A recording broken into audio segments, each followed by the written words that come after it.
Георги Николов Делчев, попознат како Гоце Делчев, роден во Кукуш на 4 февруари 1872 година. Загинал во Баница на 4 мај 1903 година. Македонски национален херој, вели учесник во македонското револуционерно движење, деец на македонската револуционерна организација, апостол и срцето на револуционерна Македонија, идеолог, организатор и водач на македонското револуционерно национално ослободително движење кон крајот на 19-тиот и почетокот на 20-тиот век. Ова е веројатно местото кое што е најважно во овој миг за сите македонци. Денеска, како што спомена и ти, е одбележувањето или чествувањето на 150 години од неговото раѓање. Оно што ќе се случува во 10 часот, веќе го спомена и самиот, нели, со чествувањето на македонска и бугарска делегација, но во ова линковско вклучување ние сме заедно со еден туристички водиш, Бранко Басилков. Добро утро, ви благодарам за отстапеното време и да ни помогнете да раскажеме дел од приказните што пак вие им ги раскажувате на сите оние кои што сакаат, нели, да го посетат Скопје и да дознаат нешто повеќе и за ова место и за сета наша историја. Добро утро на гледачите на телевизија Телма. Од аспектот на една посета или разглед на градот, еден туристички водич што ја презентира пред странските посетители, некојаш и наши домашни, ама одамна одселени во диаспората и сепак сакаат да се потсетат на некои работи.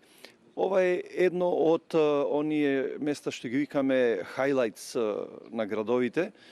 Пред се црквата на Свети Спас со нејзиниот познат иконостас, но при влегувањето во дворот на црквата неизбежно се презентира и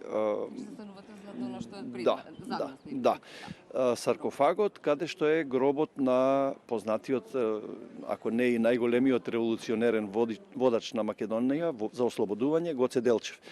Значи, тука застануваме и ја кажуваме кратко приказната. Што им велите? Што е приказната? Може ли да збор два?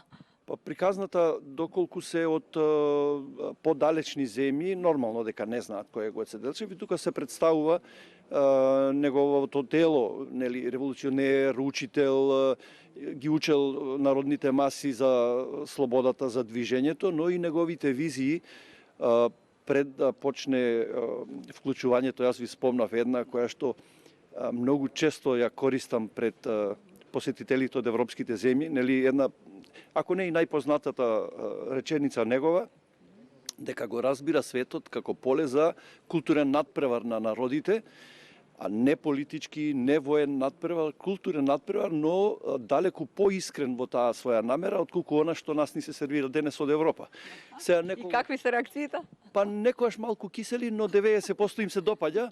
Оти сепак туристите се далеку од она официјална политика што се спроведува и тоа е нормално така да биде.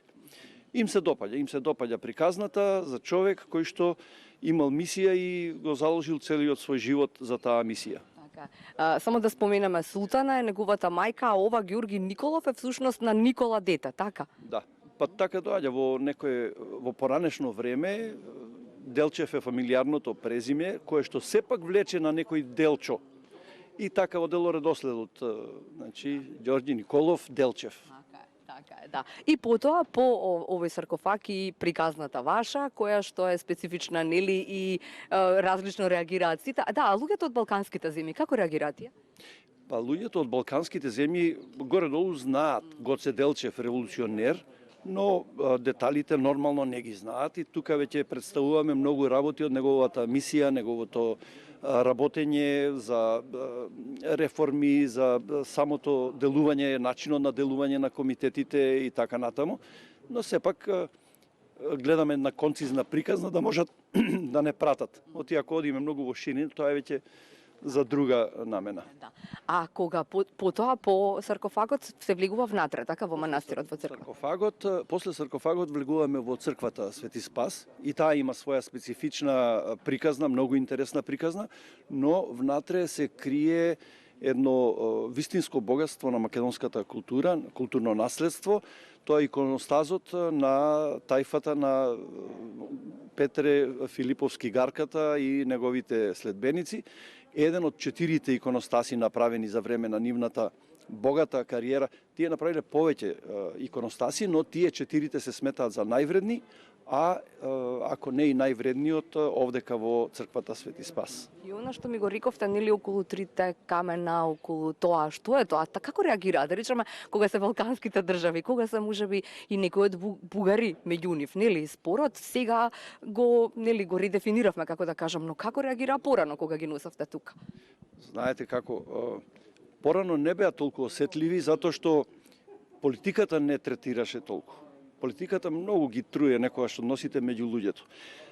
Трите символично, трите фундаменти, трите мермерни блокови ги представуваат трите дела на Македонија за кои што нели Гоце Делчев и го заложил, да, сонувал трите дела.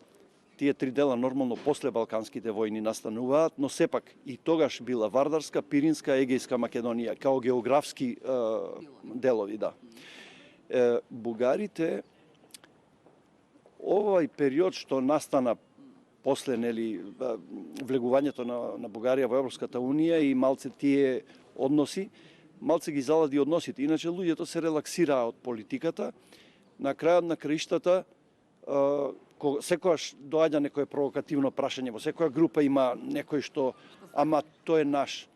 Јас велам 46-та година кога се пренесуваа коските, зошто ги дававте ако беше ваш?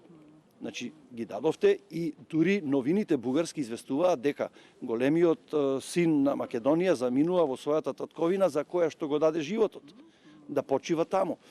И на дрвениот саркофаг напишан е заветот да биде положен во главниот град на независна Македонија и пошто тоа е тоа, останува без текст. Да, сепак.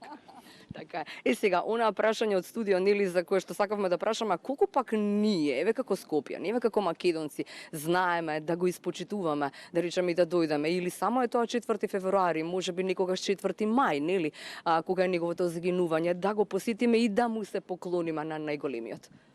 Многу ретко. Многу ретко. 21. век си го зема својот данок, луѓето не се одделуваат пардон, не се одделуваат од интернетот. Поновите генерации и да ги прашате каде се наоѓа саркофагот, гробот на Гоце Делчев, нема да знаат. Нема да знаат. Оние генерации што се школувани претходно и знаат, сами кажавте 4 мај се доаѓаше тука, се положуваше цвеќе, респект, почит се оддаваше. Сега еве почна и роден денот од некое време да се одбележува, да, но освен во тие две прилики, ретко и речиси никогаш. И она што сакам пред самиот крај на ова линковско вклучување да ве прашам, сега е ова затворено, нели оваа куќа тука, што има внатре, што можеме да видиме кога ќе се реновира? Пред да се затвори тука постоеше мал музеј, каде што во најголем обем беа слики на Гоце Делчев, негови цитати, говори пред комитетите. Имаше колекција на оружје од отоманскиот период, писма, слики од четите. Настана таа реконструкција на музеот, пандемијата фати, сега чекаме после пандемијата. Ама и дрвена урна, така? Да, внатре се наоѓаше и тука е се уште нели во музеот дрвената урна во која што се пренесени моштите на Гоце Делчев. И секако, нели, останува да им кажеме на сите, не е денот само на неговото раѓање и на неговото заминување, нели, од овој свет, само физичко се надевам дека не гледа и посакува да ни се случат работите за кои што тој сонувал. Кога сме кај цитатите, кои се цитати? Овие се 4, ослободувањето на Македонија вели се крие во внатрешното востание. Кој мисли инаку да се ослободи Македонија, тој се лажа и себе си и другите. Вие кажавте онаа со културен, нели, културен надпревар и светот така го гледа и така натаму, но онаа која што можеби на сите нам треба да ни биде како некое сврталиште кон себе самите, вика дали може да има друго место, јас не познавам друг народ кој повеќе страдал од предавствата на своите синови изроди како македонскиот. Можеби ова треба најмногу да не освести во овој период. Па дефинитивно најмногу да не освести и факт е дека низ историјата најмногу сме страдале сами од себе си. Имаат една изрека, вели, змијата каснува од подпазува. Секојаш од подпазува каснува змијата и нашите предавства секојаш биле клучни. Но денеска 21 век, 21 век сепак културниот надпревар, тоа е онаа порака што сакаме и малце подалеку, ете во Брисел, тамо негде Париз, во тие центри, таа некако да допри и да блесне некако, за да сепак ги сватиме, да сватиме зошто Гоце беше толку напред од своето време. Така е, да. И завршуваме токму со неа. Јас вели го разбирам, Гоце Делчев вели, јас го разбирам светот единствено како поле на култура надпревар меѓу народите.